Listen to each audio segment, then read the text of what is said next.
Hello and welcome to episode 168 of the Juicebox Podcast. Today is a special episode, a very special episode of the Juicebox Podcast, and it's brought to you by Omnipod, the world's most amazingest, everest, bestest, tubeless insulin pump, and Dexcom, makers of the G6 continuous glucose monitor. Today, I'll be speaking with the Senior Vice President of Research and Development at Dexcom, Jake Leach. You know, is this a review episode? Is it a follow-up to G6? Well, you call this one what you want, but Arden's been using the Dexcom G6 now for 4 insertions. So we're somewhere between 30 and 40 days. I have a firm grasp of what the product is, how it's better, and I thought, all right, I'm going to do a review episode for you guys. And I had the opportunity to have someone on from Dexcom. So instead of talking about the stuff that you can read anywhere online about what Dexcom is, I thought, let's talk with one of the people who is at the lead of their research and development, so we can kind of dig deep on some ideas. Here's just some of the topics that we'll cover. How does low predictive alert work? What's the next leap in Dexcom? What should we be excited about? Has the adhesive changed? What's a compression low? How does the inserter work? How is it designed? Talk about the auto startup. Direct integration with Apple Watch, the one with the cellular in it, you know? And how about that 2-hour warm-up period? Is it ever going to go away? All that and more right now on the Juicebox Podcast. Oh, I have to squeeze this in real quick. Nothing you hear on the Juicebox Podcast should be considered advice, medical or otherwise. Always consult a physician before making a change to your diabetes care plan. Oh my God, I made it. Morning, it's Scott Benner. Hey, Scott, how are you doing? Good, thanks. How are you? Jake, I had an opportunity to talk to Kevin Sayer again, but I asked for you this time because I thought your background might lend a little better to the conversation. And here's why. You guys are into like iPhone space now. Like it gets a little better every time, but I can't point to why it's great because it's been great for a while. But if I go back 10 years, I know why my iPhone is amazing. Do you know what I mean by that? So there's not a lot of space for you guys to go is the problem. I think, but maybe you know differently, which is why I thought talking to you might be interesting. Yeah, it's wonderful. It's a pleasure to be with you. I appreciate it. So I'm going to start by telling people that this is going to be part of the review episode that I do about the Dexcom G6, but that if I had to do a review in all honesty, it would take about 8 seconds. So I'm going to try to stretch it out a little bit here by kind of going through it step by step. So we start off with the new insertion process. I wanted to talk about maybe from your perspective, how did you go from what it was to what it is now?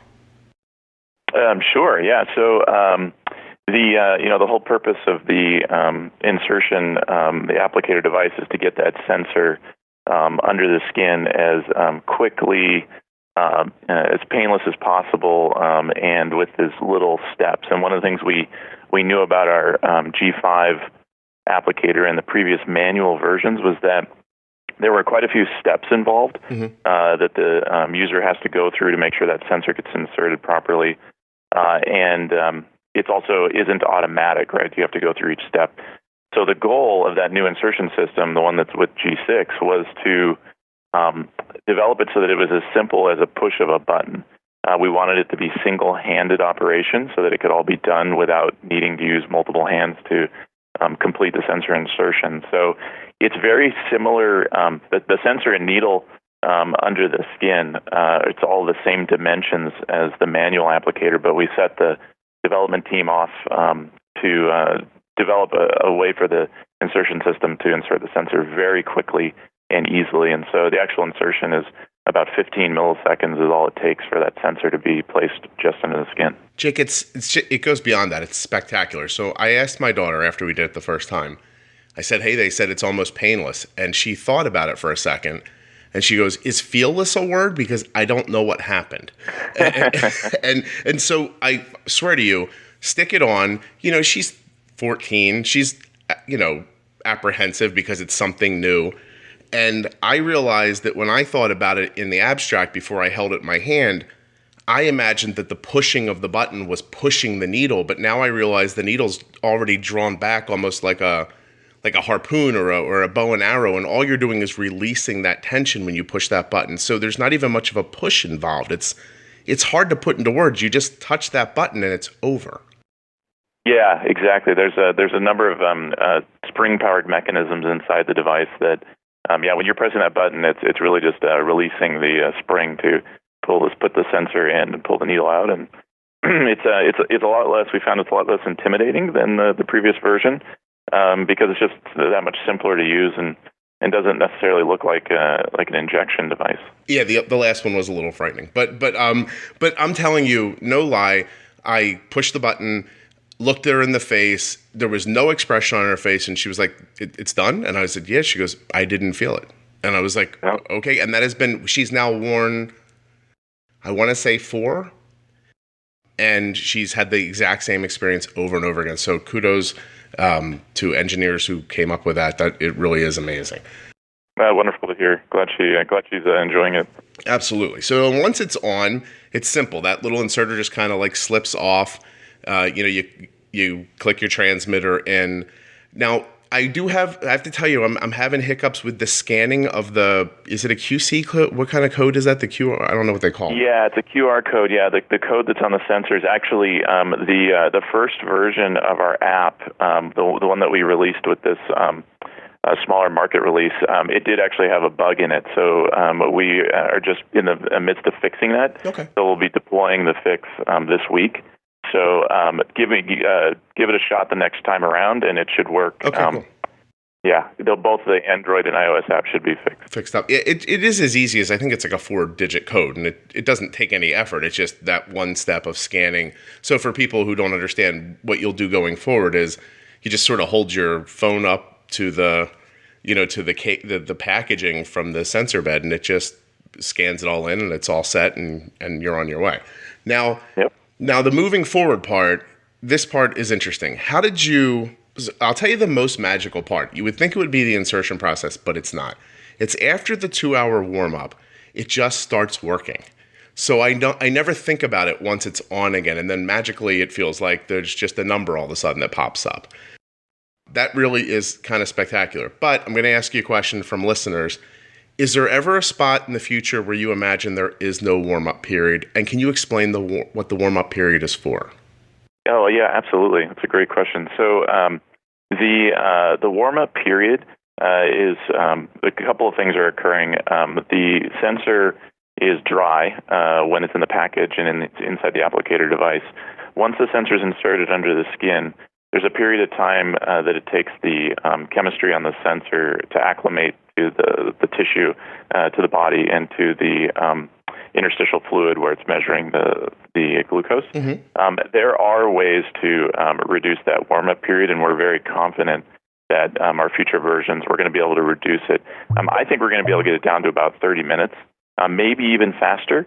But you're balancing a little bit of what's the level of performance, and if we cut it any lower than 30 minutes, we wouldn't want the system to be inaccurate. So we're very confident we can reduce it by at least an hour, and if not, even maybe get to half an hour. And we do that through updates to the sensor, as well as the algorithm that is turning that sensor signal into a glucose reading. One of the big things with G6 was we did change quite a bit of the materials that go on the sensor.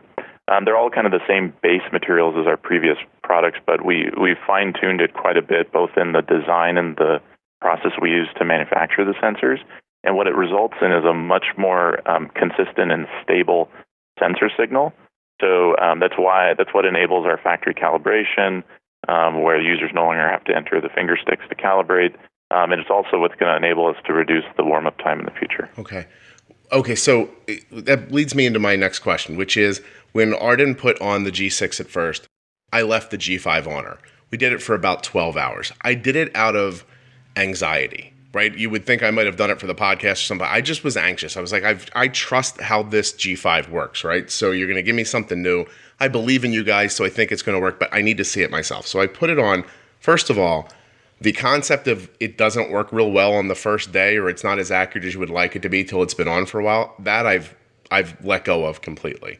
But what I saw initially, G5 to G6, was that they didn't exactly mesh. They were close, but they didn't mesh. And then I realized that I'm calibrating the G5 based off my meter. And then we get into this weird world of diabetes, right? Which is, which one of these things is closest to accurate? And what does that even mean? Like, do you know what I'm saying by that? Like, what does my accurate blood sugar mean? I've gotten to a place in my life where I've just said, I'm going to pick the device that I trust the most, and I'm going with what that tells me. But it is one of those things that if you sit down and think about it academically, it'll make you insane. So how do you guys think about it? Like, because I trust the G6 implicitly already. It's fantastic, but it didn't agree with the G5. But is that because the G5 was making some decisions based off my meter readings? Yeah, it could be the way that we look at accuracy, and you're absolutely right. It can get really kind of mind-boggling. The main thing that we look at is what reference are you using to calculate your accuracy, and so what we do for our systems to measure performance is with something called a YSI. It's actually a laboratory analyzer, and we compare our performance, our measurement of glucose in the interstitial fluid, to what the venous blood glucose concentration is. And so we're matched to that. One of the things that's a little bit different about a finger stick meter is it's measuring capillary. It's a finger stick at the tip of the finger. So you're going to get slight differences between the venous blood and the capillary blood. And so when you're calibrating to the capillary meter, it's still accurate, but it can be slightly different than what a venous blood measurement would have been. And when we design G6, it's designed to coincide with the venous blood readings. So how do you decide? I don't even know if this is a fair question, but there's an interstitial reading. There's a reading I can get from my blood, and there's what, for the lack of a better word, God knows my blood sugar is. And so how do I know what gets closest to, like, because it's working great. Let me tell you why I think it's fantastic. Because I look at my daughter's Clarity reports, and her A1C reports back incredibly close to what Clarity tells me, if I look at her average blood sugar, what it's going to be. So to me, that makes me feel like what I'm seeing moment to moment, day to day has accuracy. But that just seems like the only way I can tell. Do you know what I mean? Like, what do you guys talk about when you sit down and talk about this? So when we talk about accuracy, we're always looking at making the system as accurate as possible. And when we do our clinical studies for the FDA, and when we really are looking really closely at performance, we do look at that venous blood draw. We actually draw blood out of a catheter and measure it. But the differences between the venous blood and the interstitial and the capillaries, it's all so small. It's very rarely going to make any clinical difference. You're not going to make a different decision based on the slightly different glucose readings. So that's how we look at it. We look at it from a YSI perspective. The FDA, that's how they have specified, particularly with the new approval for G6 as an integrated CGM. They put out some very specific standards for how iCGM should be studied, and the performance they need to meet, and all of the different aspects that really is what sets G6 apart. Okay, well, that's spectacular. Can I ask you a couple kind of rapid fire questions? Of course. Well, first of all, Arden used acetaminophen yesterday for the first time. Literally did not make a difference. Thank you very much. I don't know what the magic is, but that was really cool. If I told you could have something for free, and that giving it to you in no way bound you to do anything else in the future, would you take something for free? Have you answered that question in your mind now? Have you said to yourself, yes, Scott, I would take something free if I didn't have to do anything in return? Well, if you have, boy, do I have good news for you. I need you to click on the link in your show notes or go to juiceboxpodcast.com and click on the link. You can type it in the browser if you want, but clicking on the link does help me. I'm not gonna lie.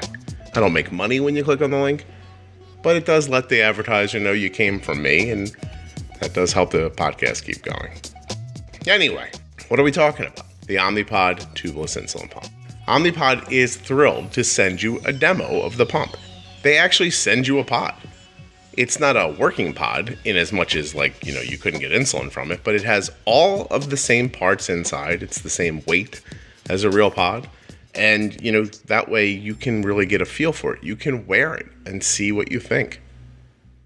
You can hold it in your hand and say, this thing is pretty tiny. Where's the thing I hook on my belt, you might say to yourself, that attaches to my tubing, that attaches to my infusion set? Well, it doesn't exist with the Omnipod. The Omnipod is an all-in-one device. It's controlled by a handheld personal diabetes manager. That's what they call it, the PDM. But that PDM is wireless. It talks to the pod wirelessly. It's not connected to you. You don't even have to have it with you most of the time. And the pod has everything you need, and it's on your body. I know what you're saying. It's hard to picture, Scott. But is it? Not really. It's tiny, and it's small, and it's amazing, and it's lovely, and it doesn't have any tubes. And if you go to myomnipod.com/juicebox or click on the links in your show notes, or go to juiceboxpodcast.com and click on a link, you can have a free, no-obligation demo right in your hands very soon. Arden's about to be 14 years old. She's been using the Omnipod since she was 4. We could not be happier with it. I really hope you give it a try.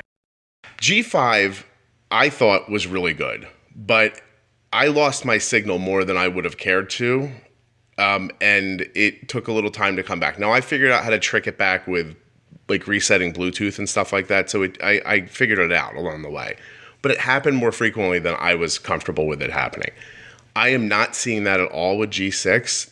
How did you fix that? So it's the Bluetooth communication protocol that we use in the transmitter to communicate to iPhones and Android phones, as well as insulin pumps, and then also the receiver device that we supply. So that Bluetooth protocol, when you start talking about mobile phones, it's complex because on the mobile phone there's a lot of other systems on the phone that are using the Bluetooth, whether it's streaming music, audio. In many of the phones, even the Wi-Fi chip is the same electronics as the Bluetooth, and so they're time spliced. So it gets complex on those platforms, and one of the things is we work very closely with the operating systems on those phones, and we do quite a bit of optimization to try and limit the amount of time that Bluetooth signals are lost. And I agree with you; it still happens. Just the fact that it happens is something means that we have more work to continue to do. Mm-hmm. G6, it should be about the same. We made some enhancements, but you still can experience the signal loss alert on G6, and but you got it, Scott. You basically reset the Bluetooth, and that's often what will bring the signal back, because on the phones, it's not a perfect scenario. So sometimes you can get great performance, other times you don't. But there is always a way to fix it by cycling that Bluetooth. I crash the app, go in and out of airplane mode, and it's back right away. That's how it's been working for me. Hey, so every once in a while we see a compression low, which I'd like to get you to explain to me, because in my literally untrained mind's eye, the interstitial fluid's being pushed away from the wire, and that's how it reacts, but I'm sure I'm wrong.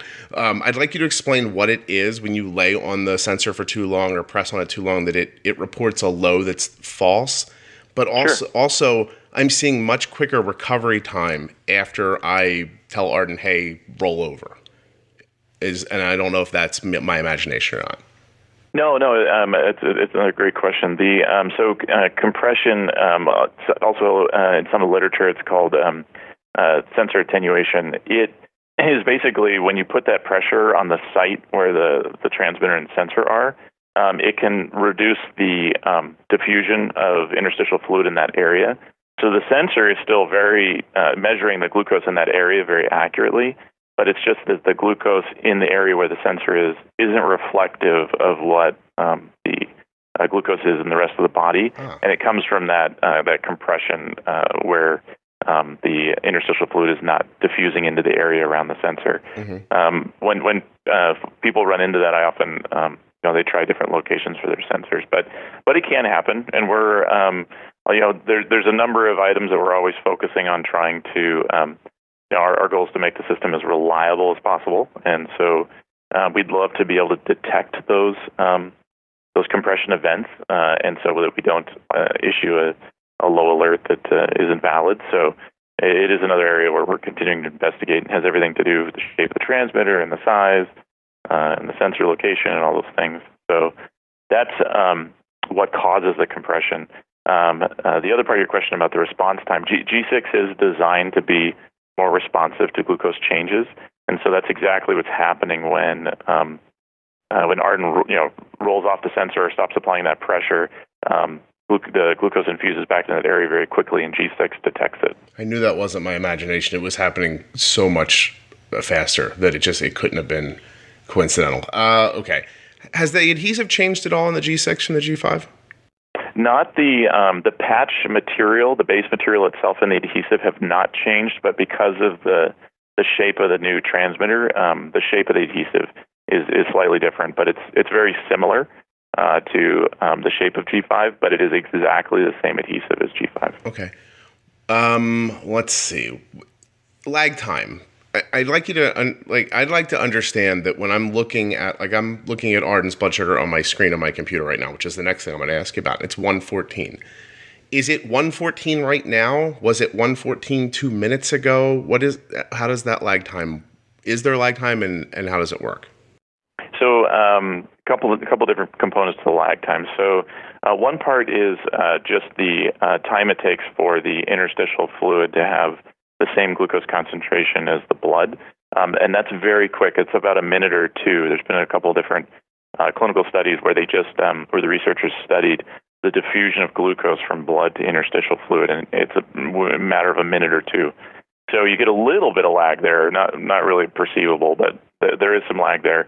And then the rest of the lag tends to come from the system, the measurement system, so the CGM. And historically, the CGMs were a little slower to respond to glucose changes. And so the reading that you were looking at could be a 5-minute average from 5 minutes ago. But as we've continued to enhance the systems, the reading is valid for that 5-minute time period. Mm-hmm. There's a little bit of prediction built into it, so it's not just like it's a 5-minute-old value. Okay. So we update the readings every 5 minutes, but they have a component of prediction built into it, so that we're giving you as accurate a reading as we can, because we're always trying to match that. What is the true venous blood glucose reading? So that makes sense to me based on my findings. And for the people who listen to this podcast, and there are a lot of them at this point who do things the way I do, which is I bump and nudge my daughter's blood sugar. I don't just, put in an amount and wait. If I see a 122 diagonal up, I push a little insulin on it. And some people are like, well, how do you, isn't that number behind? But I'm not finding that. I'm finding that I'm working in a relatively real-time situation. My expectation for how the insulin works and my expectation for what the CGM's telling me is, it feels pretty accurate to me. Like it feels like it's all happening the way I expect it to. So that makes a lot of sense. A little bit about predictive. Actually, let me jump to this real quick. Somebody asked this, and I have to say I agree. I'm using a third-party app on my Mac right now, and I can see Arden's blood sugar up in my bar, in my menu bar. Are you guys going to ever develop something like that for PC or Mac? Because it is, I'm being asked a lot by people who are at work and whose jobs frown upon them having their cell phones out. We don't have it in our roadmap right now to do software for the computers to display glucose.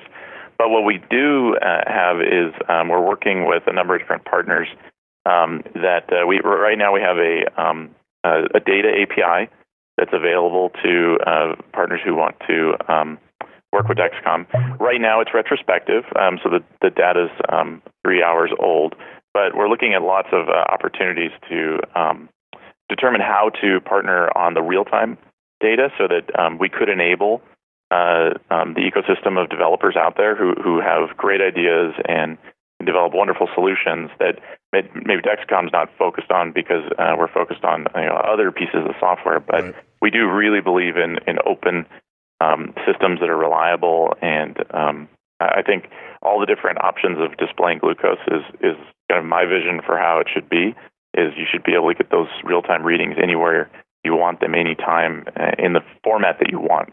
And so enabling the developer community to help us with that is the way we want to move forward. All right, so if you have a good idea, reach out to Dexcom and get involved. I can tell you right now, I'm using Glucogram. It's working great on my Mac. And last week I was at the Indianapolis 500, not at the race, but at the Speedway, and I was watching Charlie Kimball race, and I was down in the pit, and I could see his blood sugar on their screens in pit row. It was pretty cool. Okay, geez, Jake, 30 minutes. That's tough. Hold on a second.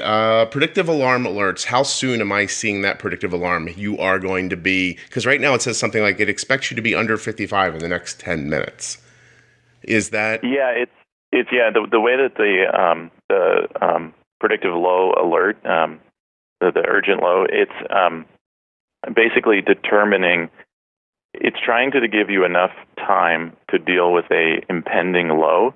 So what it does is it estimates in how much time are you going to be 55. So it looks at what's the glucose and how fast is it dropping. Mm-hmm. And it also takes into account where the low glucose threshold is set. Because if your low glucose threshold is going to give you 20 minutes of time before you hit 55, we're not going to issue the urgent or the going low soon alert. But if you're dropping quickly to the point where your low alert will go off, but it only will give you, let's say, 5 or 10 minutes of warning, we're going to advance that alert in time to give you a little more time. So our goal is to try and give you 20 to 30 minutes of warning ahead of a 55 occurrence. So that's the way it's designed, so that the goal, one of our main goals of a predictive alert was not to increase the number of alerts that users receive, because we know historically with other systems, predictive alerts can be a little bit of a nuisance because they're not always that accurate. So we wanted to do a very nice job of predicting that low glucose alert without giving too many false alerts. This next question you might just say no to. Do you guys have any plans to integrate with a Bluetooth meter so that people who need to calibrate still don't have to type it in? We don't. In our roadmap, we don't. That's not to say, though, that you couldn't develop a system that took in the Bluetooth meter readings. I've seen some different prototypes of HealthKit on the iPhone pulling in the meter readings, mm-hmm. And so we don't plan to integrate with Bluetooth meter. My goal ultimately is to get to the point where the system is never needs a finger stick. No finger sticks. We can basically retire the finger stick meters forever. That was my expectation of what your answer would be, is that we're trying to get away from that. So no. Apple Watch that has the cell connectivity, are we ever going to be able to see our blood sugar on that without a phone involved in the loop? Yeah, so that's a great question. Your laugh just told me no, but go ahead.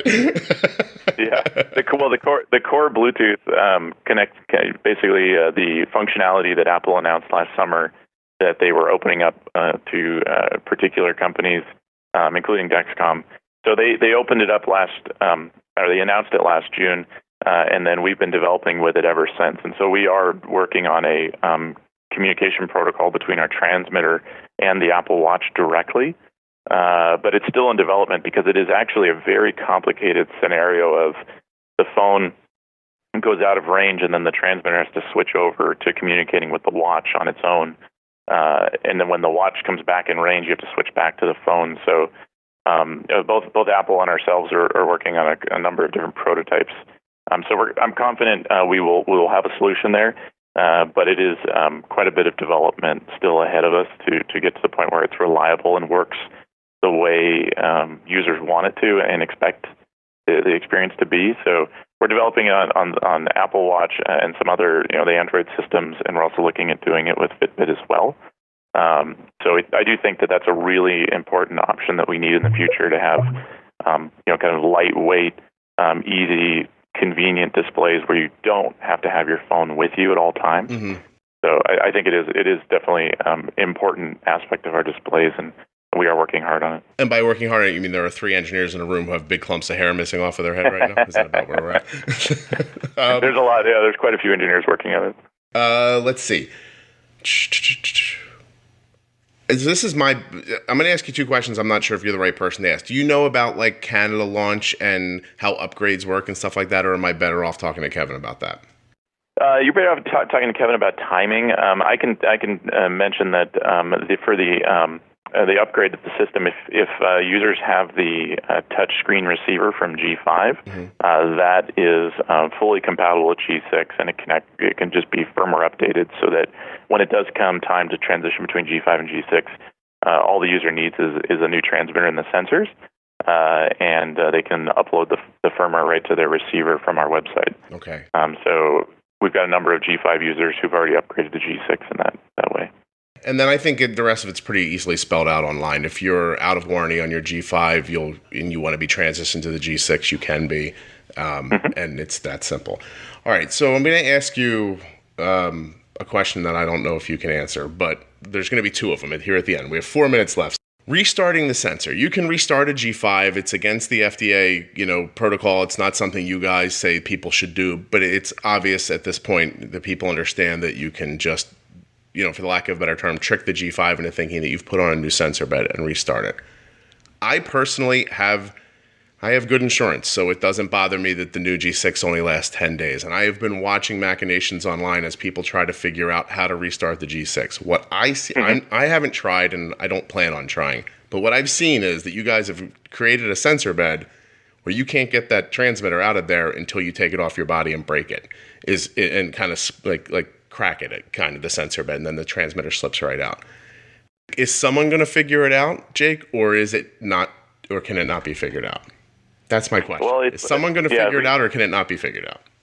So the sensor restart issue, the question about it was, as we started working on factory calibration, that was a really important part of our kind of our risk analysis and all the hazards involved with factory calibrated sensors that get restarted. And so it's actually part of the FDA's guidance on the integrated CGMs because of the performance requirements and the fact that there's no fingerstick calibration required. It was part of the approval was to ensure that the sensors could not be restarted. Now, I'm an engineer, and I know there's lots of very intelligent engineers out there and other scientists and folks who can figure things out. And so I'm sure at some point someone will figure out a way to do it. Now, is it going to be easy, or is it something that we would recommend? Absolutely not. But it's like any system. If you work hard enough, you can generally figure ways around the design intent. Gotcha. But, wouldn't recommend it. All right. Dexcom does not want you doing that. I say I report back if you know anything. And so here's my last question that is really very open-ended, but it is genuinely my biggest interest while I'm talking to you. What's next? What should I be excited about that's coming? Is it something you can talk about? Can you be general? Can you Sure, yeah. I want to know what's next. So, for CGM, one of the things that's coming is the expansion of the use of continuous glucose monitoring past, our current users, most of our customers and our patients are intensive insulin users, right? Just like Arden, they're making decisions every day. How much insulin do I need to take? Well, to cover those carbs. And so it's a critical part of their, how they manage diabetes. But as we step into other realms of type 2 diabetes, pre-diabetes, there's a lot of opportunity for that continuous glucose signal to help people live healthier. There's a coaching aspect to it. So one of the things you're going to see is that the CGMs are going to continue to get simpler to use and more applicable to the broader markets where folks don't necessarily have all the training that someone with type 1 diabetes has in terms of doing injections or using CGMs. So one of the exciting things is the size of the CGMs is going to continue to reduce. The complexity will be reduced.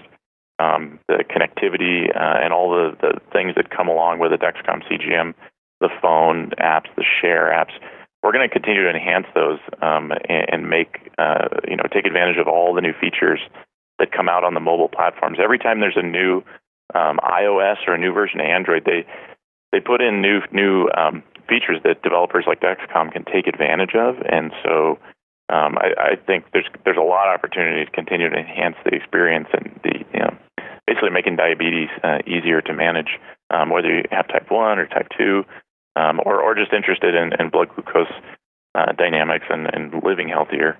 There's tremendous opportunity, and we're just kind of we're happy where we are with the mobile platform, but we see a lot of runway left still for what we can do in engaging users and giving them more than just the glucose reading and the rate of change. You can imagine helping support some of the decisions that have to be made about insulin or carbohydrates or exercise. All of those aspects we can continue to improve and work on. Cool. Can I ask you one last thing before I let you go? Of course, Scott. Did you guys ever consider taking a shot at Smack and Freestyle when they came out with that Libra thing? Because I'm assuming that their product is it's an aspect of Dexcom, but it's not the entirety of it. I'm assuming you could create something like that Libra fairly simply based on... We could. Yeah. We could. We think one of the, there's a couple aspects of Dexcom CGM. The performance, of course, is paramount. The reliability that users have learned to trust and rely on.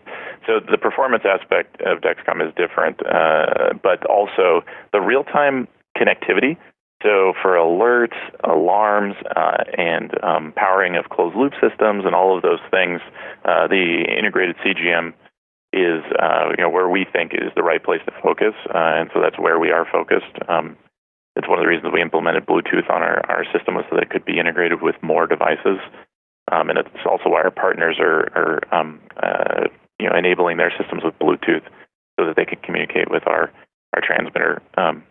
So Tandem being the first, and Insulet's working quickly on a Bluetooth version as well. So I think there's a lot of opportunity, and we're going to stay focused on real-time CGM. Yeah, I can't, if I can't see it, if it's not always there, it just takes away a big part of what it is. I don't know another way to put it. Like when I look at that other product, what it looks like to me is a finger stick meter where I don't have to poke my finger, which is very similar. Yeah, you don't get the alerts and alarms at night like when you expect. That's one of the times it's critical for monitoring glucose when you're asleep, and so you don't get any of that functionality. No, that's it. I was mulling around my house today thinking about what I was going to talk about with you, and I just kept thinking, I wonder if they thought, wow, we could do that too, but we don't want to, and so because it ends up being a pricing thing, right? It's cheaper. And so it's like a bit of, it's almost like if I buy my homeowner's insurance from Dexcom and my house burns down, you'll pay me back completely, and if I buy it from Freestyle, you'll pay me back like half. And so it's not a bad deal. It's just not as good as it could be. But the price is lower, I guess, if you're paying out of pocket. So I don't know. This wasn't for you. So anyway, everyone, I had Jake on because Jake knows the R&D, and I thought everybody can do a review where everybody just goes over the stuff you see on the website. Again, it does this, it does that, but it seemed to me like it would be more interesting to understand why it does what it does. And so that's why, Jake, I thought I'd have you on today, and I really appreciate you taking the time. For everyone listening, I'm assuming Jake came into the office, sat down, and I called him. So it is very early where he is, and we appreciate you taking the time very much. Thanks so much, Scott. It was a pleasure. Have a great day. You too. Bye. I'll be sharing my Dexcom G6 review with you right after these words from our sponsor. It's very simple. If you heard something today about the Dexcom G6 continuous glucose monitor and you're interested in finding out more, click on the links in your show notes in your podcast player. Go to juiceboxpodcast.com where there are also links, or go to dexcom.com/juicebox. Dexcom would be thrilled to get you started right away, and when you use my link, they know you came from the podcast, which is very helpful. It's not financially helpful. Like I'm saying, I don't get paid by click, which is important to know, but they do know that the podcast ads are bringing people to them, which helps me get more podcast ads, which helps the podcast keep going. Let's go over it really quick. You wear a Dexcom product, G5 or the G6. What you're getting is a real-time understanding of your blood sugar, where it is and where it's headed, and how fast is it headed there. Is my blood sugar 80 and is it real stable? Is it 80 and about to be 50? Is it 90 and about to be 120? These things are very important to understand. Here's the next thing that's very important. The concept of sharing blood glucose data. The user, whether it's your child or your spouse or just a good friend, can be wearing the Dexcom and sharing their information with others. Imagine what that means. No matter where you are right now, you can know someone else's blood sugar. Maybe they're going to be incapable of helping themselves. Maybe they're just not hearing it. Maybe it's your son or daughter at their sports event. Maybe they're at school. Maybe you're just giving some backup to a friend. But the share and follow functions of the Dexcom G6 are spectacular. They're available for Android and for iPhone, and they present a peace of mind that is unmatched in the world of living with type 1 diabetes. Again, go to the links in your show notes at juiceboxpodcast.com or dexcom.com/juicebox to get started today, to find out more, to switch from the G5 to the G6. Use that link for everything.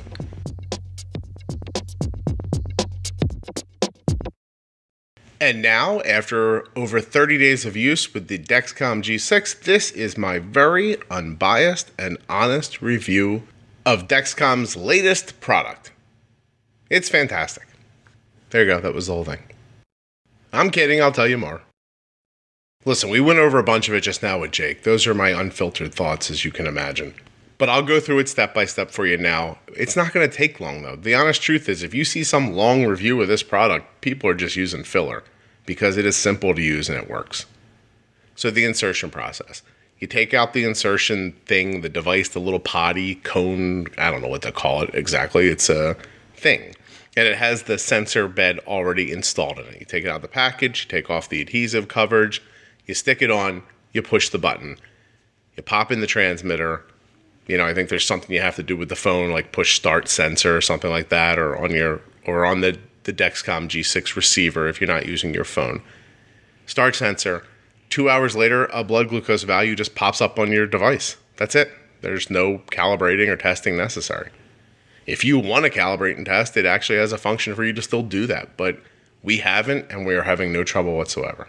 Now, the actual process of the insertion is amazing. It's smooth as silk. I mean, that's the review. The accuracy is better. The first day accuracy is fantastic. The insertion is painless and easy. There's no calibration necessary. If you experience a compression low, once you take your weight off of the sensor, the accuracy comes back in moments. I've had no issue with connectivity between the app and the transmitter. It's working great. I mean, the last real thing I can't tell you, which is I have to wait for Arden to get an A1C to see how closely it matches her Clarity app. You know, what has her average blood sugar been as far as the Dexcom is concerned over 90 days, and does that closely match with what her A1C ends up being? That's the last really measure I can use, and I can't tell you about that for a couple more months. And that is going to be incredibly important. I need to know that the information I'm getting back from the G6 is helping me make accurate decisions. But in all honesty, I can't imagine it's going to be in some way not as good as the G5. And the G5 was fantastic, and I've been managing Arden's A1C really well with the information coming from the G5. I expect it just to get better with the G6. So I'll be back to you with that information in the next couple of months. But for now, if you're looking to me for my opinion, if you're able to move from the G5 to the G6 or from the G4 to the G6, do it. For the first time, I'm able to actually give advice on the podcast. My advice is use the G6 if you can. It's fantastic. It's quick, it's easy, it's painless, it's accurate. You know what it's making me think of, honestly? Back in episode, I think, 158, I did a whole hour interview with the CEO of Dexcom, Kevin Sayer. We did it right around the announcement that the G6 had been approved by the FDA. And at that point, I think Kevin called it an evolutionary leap. The G6 was an evolutionary leap from the G5. I'm calling that statement an incredibly accurate description of the improvements that have been made. Okay, guys. I hope you enjoyed this episode. Also, 2 episodes dropped this week, so I hope you didn't miss the other one. Episode 167 is out too. If you got this one and you didn't get another one, go back and look in your podcast app. It's there. It's a full 1-hour interview with the mom of a girl with type 1 diabetes who is also quite the Instagram star. It's actually a really great conversation about type 1 diabetes, but we also talk a lot about life low carb and not low carb, which is really interesting. That's episode 167. Thank you so much to Dexcom for sending me Jake. Thank you, Jake, for coming on. Thank you, Omnipod, for sponsoring. Thank you, Dexcom, for sponsoring. Thank you for listening. Thank you. There's a lot of thank yous there. Actually, while we're at it, let's keep going. A lot of great reviews coming on iTunes. Really appreciate it. Love it. I love it when you guys share the podcast. It is the best and pretty much only way for the podcast to grow is word of mouth. If you like it, tell someone else. If they look at you funny when you use the word podcast, snatch the phone out of their hand and show them how to listen. People need help sometimes. You could be that person for them. You could be a podcast Sherpa, an official Juicebox Podcast Sherpa. Hey, I'm going to do something I don't usually do. I'm going to shout out a couple of people. Trish for telling me that she loved when I babbled on at the end of a previous episode telling bad jokes and asking why you were still listening. Trish said her hands, I think, were busy or dirty or something, and she couldn't shut off the podcast or switch to another episode, and that gave her something to do. So for all of you whose hands are dirty right now, I'm still talking. Here's another shout out to, I don't want to use the name, but someone who contacted me recently to let me know that they went to their endocrinologist with a decreased A1C and they were super thrilled, and the endo treated them poorly about it. You know, the endo gets scared that you don't know what you're doing and that you're achieving some sort of a lower A1C by having scary lows. This person was not, and told the doctor. The doctor said, "What are you doing?" And she replied, "I'm being bold with insulin." I read that in the email and was like, yeah, shout it out loud. Good for you. Stick up for yourself.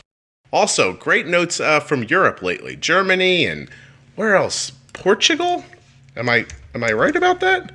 I'm writing you today from Portugal, a small country in the western part of Europe. Yeah. What's up, Rita? Thanks for writing. I'm going to email you back as soon as I can. Here's the point. The community built around this podcast is worldwide. You are not alone. I am not alone. Together, we are each other's support system, even though we can't hear each other's voices. That's really important to know. All right. I'll see you guys next week.